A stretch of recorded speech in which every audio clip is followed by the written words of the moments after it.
Nagaan isiniif haa ta'u jecha maatiiwwan Dr. Lammaa Magarsaa jedhamanii kan qabamanii mana hidhaa seenan keessaa muraasni gadhiifamuun dhaga'ame. Hangafa Dr. Lammaa Magarsaa kan ta'e obbo Darajjee Magarsaa dabalatee maatiiwwan Dr. Lammaa hedduun mana hidhaatti guurramaa jiraachuun ibsamee ture. Namoota hidhaman keessaa ilma eessuma Dr. Lammaa Magarsaa namoonni lama jechuunis obbo Addam Fayisaa fi obbo Geetuu Tashoomee akka jiran mirkanaa'eera. Maatii jumalaan hidhaman jiran kunneen mana hidhaa godina Wallagga Ba'aa Aanaa Guddayaa Jareetti yeroo geeffaman isin maatii Lammaa Magarsaati jedhamuun akka hidhaman beekameera. Obbo Darajjee Magarsaa ogummaa isaaniitiin bara dheeraaf sadarkaa aanaatti tajaajilaa akka turanii fi ji'a 6 dura immoo akka hojiirra ari'atamanii qonna qotachuu deebi'an mirkanaa'eera. Ji'oota muraasa dura Dr. Lammaa Magarsaa bakka jiran Awurooppaa irraa qabamanii biyyatti deebisuuf yaalii mootummaan Abiyyi taasise akka hin milkoofnes ni beekama. Amma ammoo muraasni isaanii yeroo mana hidhaatti gadhiifaman ammas maatiin obbo Lammaa Magarsaa muraasni akkuma mana hidhaa jiranitti jiru. Raafamaa turteetti pireezidaantii ta'anii gara aangootti dhufanidha. Isa durattis gitawwan hooggansa garaa garaatiin akka bulchiinsa fi nageenya akkasumas fayyaa caffee Oromiyaa irratti hojjechaa turuun isaanii ni yaadatama. Dhimma maastarsi pilaanii fi fincila Oromiyaa keessatti ka'umsa irratti yeroo qaamni mootummaa hojiirra akka ooluuf hojjetamaa ture, hawaasni bal'aan garuu mormee wallaansootti jiru Lammaan waltajjii tokko irratti dubbii dubbataniin uummata dallanee turetti aara galfii uumanii turani. Okonkoleessa bara 2016 aangoo pireezidaantummaa mootummaa naannoo Oromiyaatti erga muudamanii naannoon gaaffii uummataa keessaa danfaa ture kana dubbiin afaan isaaniitiin aara galfachiisu nama eegalanidha. Haasaa isaanii waltajjiiwwan adda addaa irrattis waa'ee Oromoo fi Oromiyaa irratti taasisaniin hedduu kan jaalataman ture. Uummanni gooftaa akka ta'e Oromoon dinagdeedhaan jabaachuu akka qabu, saamichi lafaa fi albuudaa akka dhaabbatu, gaaffiiwwan uummanni gaafatu tartiibaan deebii akka argatu ifaajaniiru. Warraaqsa dinagdee Oromiyaa hojiiwwan misoomaa gurguddoon akka jalqabu hayyoonni bakka adda addaa jiran hooggansa naannichaa keessatti hirmaatanii akka gumaachanii fi wantoota barri hooggansa isaanii itti yaadatamu keessaa isaan muraasadha. Namni siyaasaa obbo Jawaar Mohaammed dhiyoo dhimma kitaaba isaanii hin gaabbuu jedhuu fi dhimmoota adda addaa irratti gaaffiif deebii BBC waliin taasisan keessatti Lammaa deeggaruu kiyyatti hin gaabbu jedhanii turani. Fayyaa akka qabu, nagaa akka qabu, Awurooppaa akka jiru nan beeka. Darbee darbee wal quba qabna jechuunis himanii turani. Lammaa deeggaruu kiyyatti hin gaabbu. Akka Oromoon barbaade dhumarra godhuu baatus jechuun sirna amma aangorra jiru uummata miidhuu himachuu keessaa bahuu isaanitti akka jajan dubbataniiru. Lammaan pireezidaantii Oromiyaa wayita turanitti gaggeessitoota siyaasaa ciccimoo fi hayyoonni gara hooggansaatti makaman akkasumas kanneen garaagarummaa siyaasaa dhiibamanii turan gara hooggansaatti dhufanii garee maqaa masoo tiim Lammaa jedhamu uumamee ture. Gareen kun gaggeessitoota fi hooggantoota amma naannoo Oromiyaa fi Federaalaa keessatti sadarkaa hooggansa garaagaraa irratti tajaajilaa jiran hedduu kan dabalatu ture. Miseensonni garee tiim Lammaa fi koree hojii raawwachiistuu yeroo san BBC'n dubbise dhaabbanni Dimokiraataa Uummata Oromoo OPDO'n tumsa kaleessaa fi alaan akka argatuuf shoorri miseensota garee kanaan olaanaa ta'uu himu. Namni BBC'n dubbise kun aanga'a biyyattii olaanaa fi miseensa koree hojii raawwachiistuu akkasumas miseensa tiim Lammaa keessaa warra adda duree maqaan dha'uun ta'ullee nageenya isaanii fi eenyummaa isaanii akka hin ibsanne gaafataniiru. Akka maddi kun jedhanitti karoorri tiim Lammaa diiguun kan jalqabame jijjiiramni dhufee aangoon ministeera muummee eenyu harka akka gale osoo hin baramin dura turedhu. Sababa nageenya isaaniitii fi namni Dr. Lammaa bira biiroo isaanii seenu callalamuu eegale namni isaan bira seenus dura Dr. Abiyyiin beeksifamanii akka ta'u barreessituu isaaniitiif kallattiin kenname jedhu. Sababa kanaaf jechas miseensitoota garee tiim Lammaa kuniyyuu Dr. Lammaa waliin yeroo yeroon wal arganii akka hin dubbanne sakaallan tolfamuu akka eegale himu. Amma duubatti deebinee yoo yaadnu Lammaan caasaa mootummaas ta'e kan paartii keessaa nama isaan waliin dhaabbatu akka hin qabaanne hojii gaafas jalqabamedha jedhu. Nuti warri tiim Lammaa jedhamnuyyuu Dr. Lammaan qaaman argachuuf ji'a 6 dhamaane jedhu. Ka'umsi garee tiim Lammaa jedhamu kana diiguu fi Lammaan qofatti hambisuuf asirraa kan jalqabame kan jedhan namni BBC'n yaada kennan kun hojii sadarkaa olaanaa garee kana dhabamsiisuuf milkaa'aa ta'e kan raawwate garuu erga jijjiiramni dhufee booda ta'uu himu. Waa'ee garee Oromiyaa keessatti jijjiirama hooggansaa Lammaa jalatti fide kanaan waan Dr. Lammaan Lammaatti himame hin beeknu. Lammaan nutti mufatee gaggeessitoota garee isaan turan arguu dide. Namoota isaan waliin wal hubannaan hojjechaa turan warra akka Umarusee fuudhanii federaala geessanii. Namni garee sana keessa jiru akka wal hin amanne qofaatti adda qoqqoodaa turan jedhu. Erga jijjiiramni siyaasaa dhufee fi Dr. Abiy Ahmed ministeera muummee ta'anii booda yaaddoo guddaan garee mufannaa qabu jijjiirama kana gufachiisuu danda'a kan jedhu waan tureef xiyyeeffannaan Oromiyaa irraa gara federaalaa akka ta'u taasifame. Dr. Abiyyiin akkumsa hooggansa biyyattii harkatti galfataniin Dr. Lammaan akka isaan gargaaruu fi yoonani waa ta'eessitu bakka kana qabata yaada jedhuun Lammaa gara masaraatti fudhachuu himu namni hooggansa olaanaa Oromiyaa jiran kuni. Akkuma jijjiiramni dhufeen Dr. Lammaan masaraa ministeera muummichaa akka garaagaraa waamamanii waa'ee Oromiyaa itti deebi'amanii hamma asitti hojii nu gargaartuu qabdan kan jedhu kan waliin galame ture.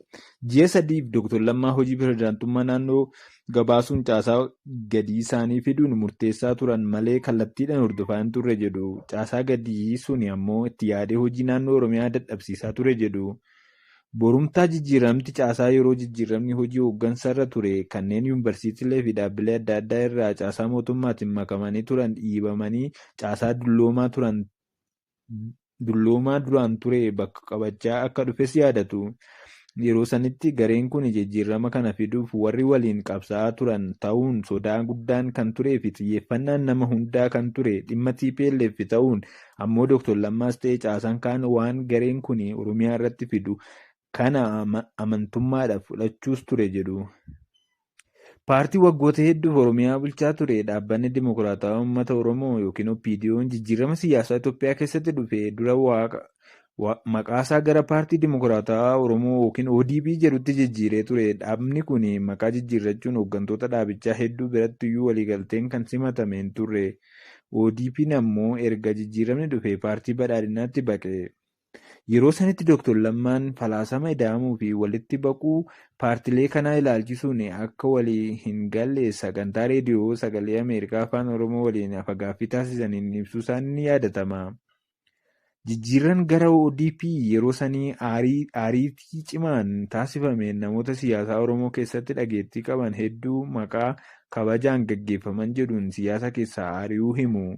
Namoonni akka Obbo Abbaaduulaa Gammadaa, Obbo Daggifee Bulaa, Obbo Dirribaa Kumsaa, Obbo Suleemaan Daddafoo fa'aa warra jaarmiyaa keessatti dhageettii qaban hundumaa maqaa kabajaan gaggeeffaman jedhuun dhabamsiifaman jechuun haala ture ibsu.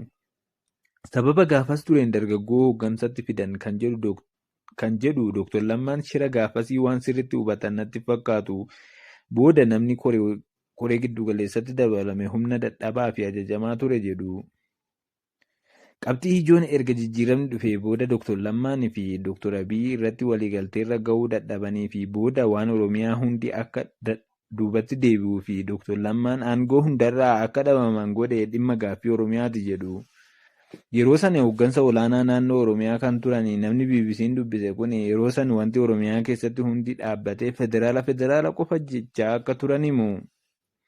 Waa'ee Oromiyaa itti deebi'ama kan jedhan gaaffilee ijoon Oromoon gaafachaa ture ni dhaabbate. Sochiiwwan akka warraaqsa dinagdee Oromiyaa jedhaman hundinuu ni dhaabbatanii. Lammaan yoo kallattii gadi dabarse qaamni bakka qabatee hin hojjetiin hafa jedhu. Dr. Lammaan erga waa'ee Oromiyaa irraa federaalatti akka xiyyeeffatan godhame garuu ammoo aanguma pirezidaantummaa Oromiyaa turaniin caasaa isaan jalaa shiraan hojjetamu naannichi akka dadhabu godhame ololli itti aanu Dr. Lammaa irratti akka deemu godhame jedhu. Dr. Lammaan naannoo Oromiyaa keessatti fudhatama guddaa nama horatanidha. Akkasumas garee isaanii waliin ta'uun naannicha keessatti dadhabsiisa dinagdee fi siyaasaa waan uumaniif fedhiin naannichaa gadhiisanii federaala deemuu hin qaban ture. Fedhiin Lammaa naannoo Oromiyaa jabeessuu ture. Oromiyaa yoo jabeessine abbaan fedhe muummicha yoo ta'e waan Oromoo duubatti hin deebi'u ejjennoo jedhu qabu ture. Warraaqsi dinagdee jalqabame akka fiixa ba'uuf gaaffileen Oromoo tokko lama jedhee gaafatuu fi aarsaa itti kanfalame bifa guutuun akka deebi'u argatuuf fedhiin isaanii naannichuma turuu akka ture himu.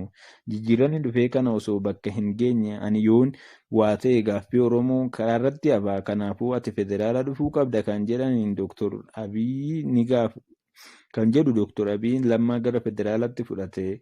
Gama kaaniin ammoo Oromiyaa irratti hojii dadhabsiiseera kan jedhus caasaan duubaa gungumaa jira jedhu. Duuban ammoo naannoo namoota Oromoo warra dhageettii qaban akka warra Dr. Gammachiis Dastaa fi Ambaasaadder Daggifee fa'aa jaarsummaa lammaatti ergamee deemi federaalatti Dr. Abiyyi gargaari kan jedhu dhiibbaan itti godhamaa ture jedhu.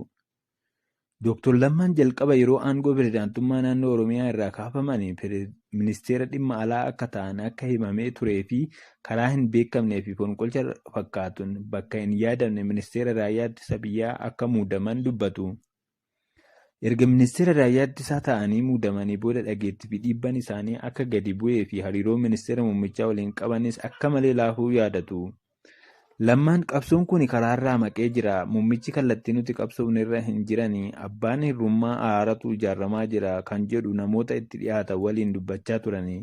Yeruma gabaabaa keessatti Oromiyaa irraa kaanan booda barbaachisummaan Lammaa akka dhumetti adeemamaa ture jedhu. Adeemsa kanaan booda Dr. Lammaan miidiyaatti akka hin baane dhorkamanii ji'ootaaf ija uummataa jalaa dhokatee akka dagatamu irratti akka hojjetame dubbatu. Hiriyaa dhiyoo Dr. Lammaa kan ta'anii fi hanga ammaatti hariiroo gaarii qabaachuu kan dubbatan namni BBC'n dubbise biraas hariiroon Dr. Lammaatii fi Dr. Abiyyi garaagarummaa bu'uuraa uumee turerraa madda jedhu. Gaaffiin Oromoo lakkaawamee nutti kenname kana deebisnee isa kaan itti aansina kan jedhu ture. Ejjennoon isaanii kanarratti muummichi waliin waliigalteen kan dhabame jedhuun ibsu. Garaagarummaa yaadaa qaban kun ammoo aangoo isaanii dhabsiisee dhageettii qaban akka dhaban gochuun hanga hidhaa dhaabbii mana hin baane ta'utti aarsaa akka kaffalan dubbatu. Lammaan aangoo fi miseensummaa irraa akka dhiibaman ta'ee jedhamee kan hojjetamee fi dhageettii guddaa waan qabaniif uummanni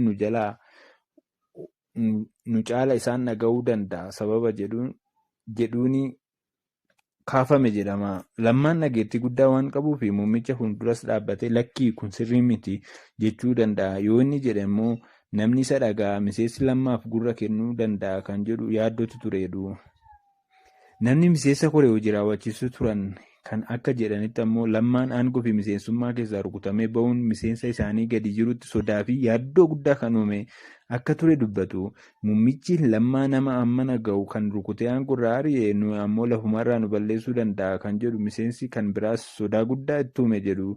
Yeroo sanatti qorannoo paartii biyya bulchuun Dr. Lammaa irratti gaggeesse irratti dhimmoonni Lammaan diina waliin hiriiree iccitii keessoo dhaaba diinaaf dabarsaadha wayyaanee fi aboo waliin hojjeta paartii ganeera kan jedhutu irratti ka'uu himu. Hiriyaa isaanii durii hanga ammaa Dr. Lammaa Magarsaa wajjiniin hariiroo gaarii qaban kuni ammoo Dr. Lammaa yeroo hongarsa irra turetti mana jireenyaa tokkoon alatti qabeenya tokkollee dhuunfaadhaan nama qabateen turre jedhu. Lammaan nama amantii isaatti cimaa ta'e uummata kanaaf jiraate malee ofiif hin jiraanne yeroo hundaayyuu kan inni ifa arguu qaba uummanni kun ifa arguu qaba jedhuu fi yaadni isaanii kanuma jireenya dhuunfaa isaaniitiif nama fiigu hin turre qabeenya dhuunfaa kan jedhamu tokkollee nama qabu miti jedhu. Akka namni hiriyaa isaanii kun jedhanitti Dr. Lammaan erga fuula uummataa duraa dhokatanii fi aangoo hundarraa gaggeeffamanii ji'ootaaf mana isaanii akka hin baanee fi namaanis wal hin quunnamne dhiibbaan irra godhamaa ture jedhu. Mana isaanii keessatti ji'oota 6 oliif akka nama wal hin argine akka manaa hin baane mana isaaniitti eegumsi cimaa qaba ture jedhu. Kanaanis wal qabatee Dr. Lammaan waggoota muraasa darban kana Xaaliyaanitti qacaramanii hojjechaa jiru. Mindaa argataniin maatii isaanii Ameerikaa jiraatanis ofis jiraachisaa jiru. Haati warraa isaanii duraanii Ameerikaatti konistila Itoophiyaa tokko keessa hojjetaa turani. Lammaan asii aangoorraa kaafamnaan isaanis achi hojii isaanirraa gaggeeffaman jechuun dhiibbaa maatii Dr. Lammaarra ga'eerree himu. Amma jireenya isaanii malu jiraachaa hin jiranii kutaa tokko keessa qofaa isaanii jiraatu. Biyya ormaatitti yeroo isaanii hedduu qofummaadhaan dabarsu jedhu. Dr. Lammaan erga biyyaa ba'anii waan keessa darbanii fi haala keessa jiran irratti miidiyaa irratti ba'anii dubbachuu fi fedhiirree kan hin qabnedha. Gaafa isaan rakkatan, gaafa hidhamanii sagalee isaanii badu. Uummanni kun eessa jirta jedhee hin gaafanne. Aangaa'onni duraan waliin turanis eessa jirtan hin jenneen isaan kanatti mufii qabu jedhu. Anatu siyaasa kana jala dhaabbate yoo ta'e fi anatu dogongore yoo ta'e mee yaa hojjetanii yoo hin callise wayya kan jedhu callisuu filatanii. Dubbadhee rakkoo uumuu hin barbaadu jedhu yeroo baay'ee Dr. Lammaan gaafa dubbatanii. Erga biyyaa ba'anii aangoota Itoophiyaa faanas ta'ee Du'a qofatu adda nu baasa kan waliin jechaa turanii ministeera muummee Dr. Abiyyi waliin quunnamtii akka hin qabne himu namoonni Dr. Lammaa Magarsaatti dhiyaatanii fi BBC'n dubbise kuni. Ji'a darbe kana keessa ammoo biyya jiraatan Xaaliyaanitti namoonni mootummaa Itoophiyaa irraa ergaman hordoffii akka irratti taasisaa turanii fi bakka amma jiraachaa jiranitti yaaddoo akka qaban dubbatu. Akka odeeffannoo gahaa ta'e qabutti Itoophiyaan garee lamatu biyya Xaaliyaanitti ergamee Dr. Lammaa Magarsaa barbaadaa jira jedhu. Siyaasa Oromiyaa fi biyya keessaa dhiibamanii bahuun Dr. Lammaa uummata Oromoofis ta'ee hawaasa biyyattiitiif kisaaraa guddaadha. Garuu kan hin hubatamne akka ta'e himu namoonni siyaasaa kuni. Isaan siyaasa keessaa bahus Oromoos Itoophiyaas gaanfa Afrikaatis kisaaraa guddaa fide osoo inni jiraate Oromiyaanis Itoophiyaanis fuula akka ammaa kana hin qabaattu jedhu. Dr. Lammaa Magarsaa biyya keessatti barnoota garaagaraa baratanii alattis bara 2021 yuunivarsiitii Leeyiden kan biyya Neezerlaanditti argamurraa Piis eend Sikiriitiin PhD isaaniitiin nama eebbifamanidha.